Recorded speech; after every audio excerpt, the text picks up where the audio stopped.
NTV мэдээ танд хүрч байна. За 1.7 сая хүн амтай Улаанбаатар хотод ердөө 20 гаруй нийтийн бие засах газар байна. Энэ тоо нийтийн бие засах газар хүрэлцээгүйг илтгэж байгаа юм. За гэтэл энэхүү цөөхөн хитгэн газар ажиллахгүй байна.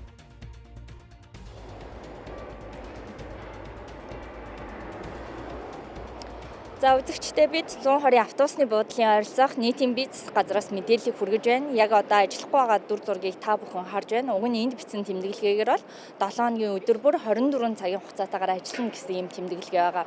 Хүний анхдагч хэрэгцээний нэг нь бие засах хэрэгцээ байдаг. Гэтэл Улаанбаатарчуудын хувьд анхдагч хэрэгцээгээ хангахад юм хүндрэлтэй нөхцөл байдалтай амьдарч байна.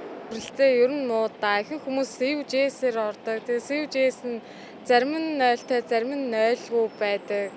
Ус дооронд бол ерөөсөө ингээл одоо энэ нэг хүрээлэн шиг байгаа шүү дээ. Модон дунд энэ дунд нэг 0 байгаа. Тэгэл дахиад ийшээ уул замгараад нэг байгаа.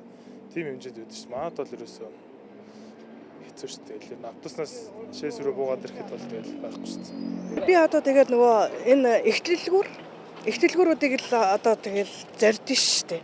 Тэгэл яаж игээл төвчээл тий.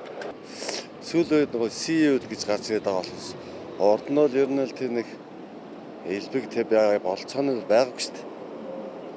Дүүрэг ажлын мал хариуцдаг. Гэхдээ одоо нөгөө иргэн аж ахуйн нэгж байгууллагуудтай гэрээ хийгээд нөгөө ашиглуулах гэрээ хийгээд одоо нөгөө ажил хамгаалтыг хариуцлах дотор нь бас нөгөө үйл ажиллагаа явуулах чиглэлээр гэрээ байгуулж ажилладаг. 120 автобусны буудлын бие засах газар ажиллахгүй байгаагийн шалтгааныг ашиглалтыг нь хариуцж байгаа дэлгүүр солигдсонтой холбон тайлбарллаа. Нийтийн бие засах газруудыг 2024 оноос дүүргүүд хариуцах болсон. Ингэснээр нэгдсэн бодлого зохион байгуулалт алдагдсан гэж хэлж болно. Хаавал дүүргийн хэмжээнд гэхэд нийтийн бие засах газар, нисхийн эцэс, дугуй цагаан, зайсангийн эцэс 120 автобусны буудал гээд нийт 4 газар байна. Ер нь бол нэмэх боломж бол байгаа.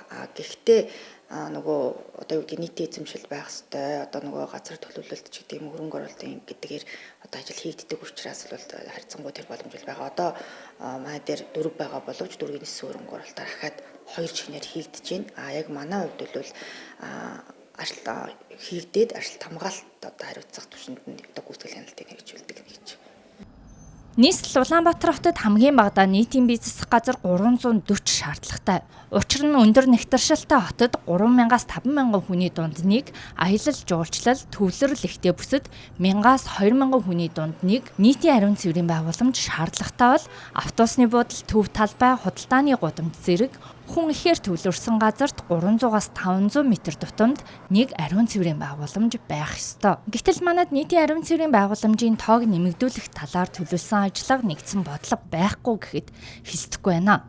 Нийслэлийн удирдлагууд Улаанбаатарчуудын физиологийн хэрэгцээг сүлжээ дэлгүүрүүдэд даатгаад орхиж байгаа бололтой.